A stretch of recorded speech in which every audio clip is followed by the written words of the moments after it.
Millions of lives today are shaped by something they will never connect to history. Not wars, not presidents, not even technology, but a single decision made in the ruins of a country that had just been burned to the ground. A decision that began in 1945, after firestorms erased entire cities in Japan. At that moment, the outcome seemed obvious. A defeated nation, a broken economy, a permanent collapse of power. That was the plan. But history didn't follow the plan. Instead, something unexpected happened inside the post-war ruins. The United States made a choice that seemed purely strategic at the time. Rebuild, stabilize, integrate. But hidden inside that decision was something no one measured. A chain reaction that would slowly shift the center of global economic power away from the West and toward Asia, quietly, gradually, irreversibly. So the real question is not what happened in Japan. The real question is this: how does a country reduced to ashes become the starting point of a global economic shift that still shapes your life today? And the answer begins at the exact moment everyone thought history had already ended. But it was only just beginning. Before the transformation, the world still belonged to the old order. Europe, though shattered by war, remained the center of finance, trade, and industrial prestige. Colonial systems were collapsing, but their economic shadows still stretched across continents. Shipping routes, raw materials, and manufacturing expertise were still anchored in Western institutions. The United States stood as the dominant industrial power, untouched by the destruction that had leveled others. Its factories had supplied the Allied war effort, and now they waited for a new purpose. Across the Pacific, Japan lay broken. Cities were reduced to ash. Infrastructure was fragmented. Industry had collapsed into scattered remnants. Food shortages were widespread and transportation systems barely functioned. Yet even in collapse, geography did not change. Japan still sat at a critical junction of maritime trade routes in the Pacific. Meanwhile, China was emerging from its own internal turmoil, and the Korean peninsula was sliding toward division, as global powers repositioned themselves for a new kind of conflict, one not defined by conquest, but by ideology.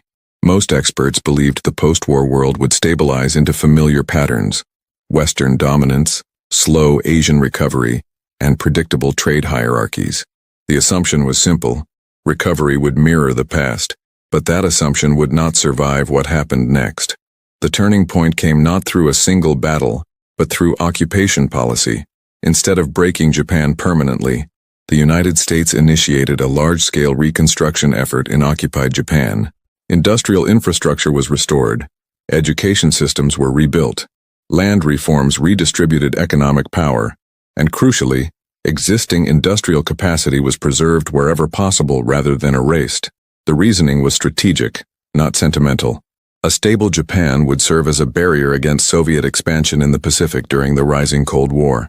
A functioning economy would reduce the risk of political extremism, and a revived industrial base would support regional stability.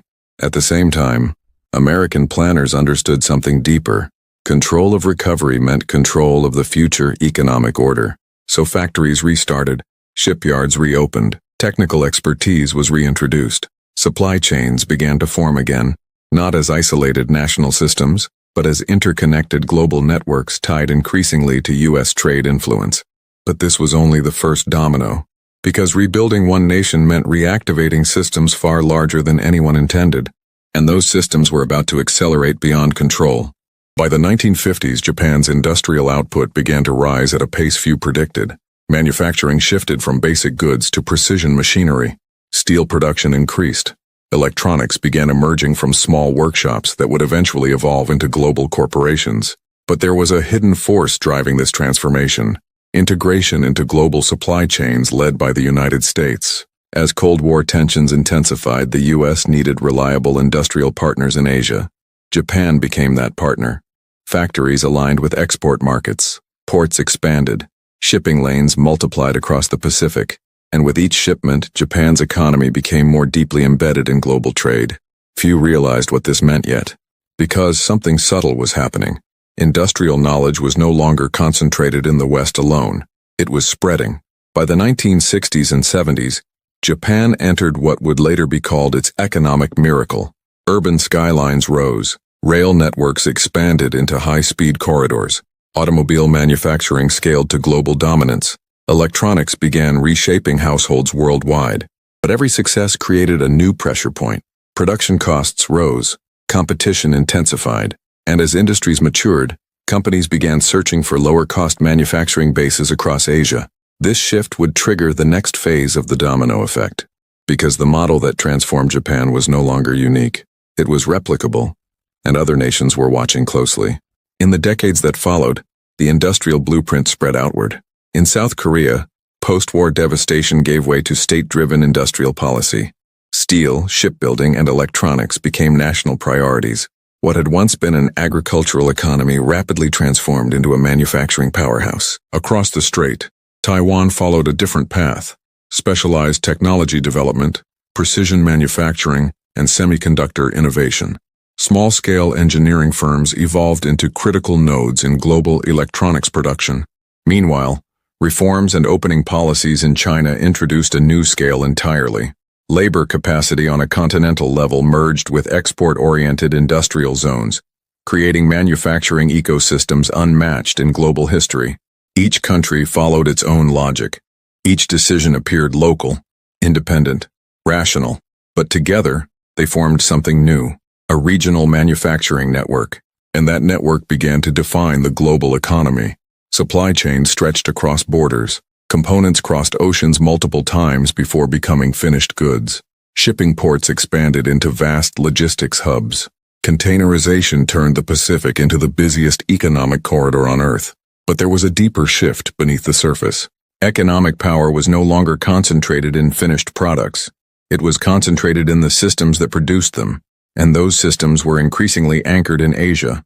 Few saw how irreversible this had become. But the world was already changing shape. By the late 20th century, the consequences were unmistakable.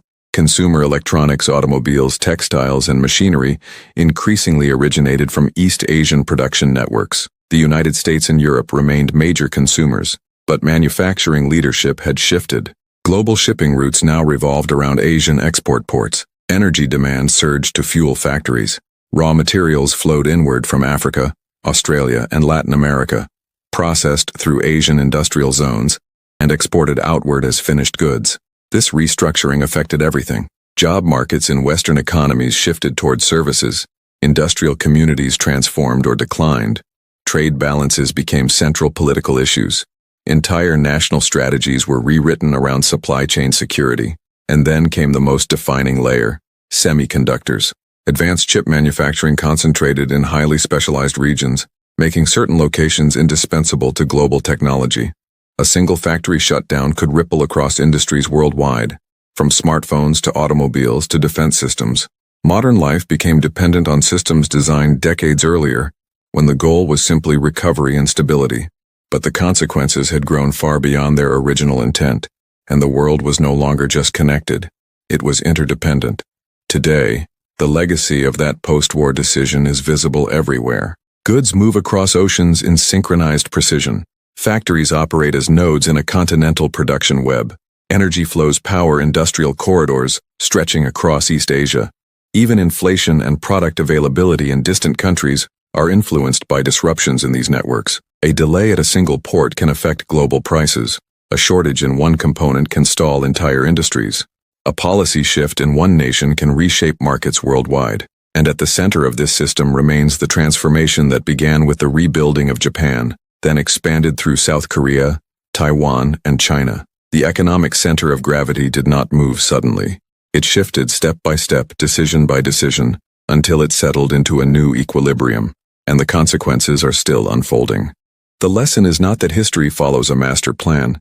It rarely does. Instead, history is built through layers of rational decisions, each solving a problem of its own time, each appearing logical in isolation, but together, they form outcomes no single decision-maker ever fully sees. The rebuilding of one defeated nation became the foundation for a regional transformation.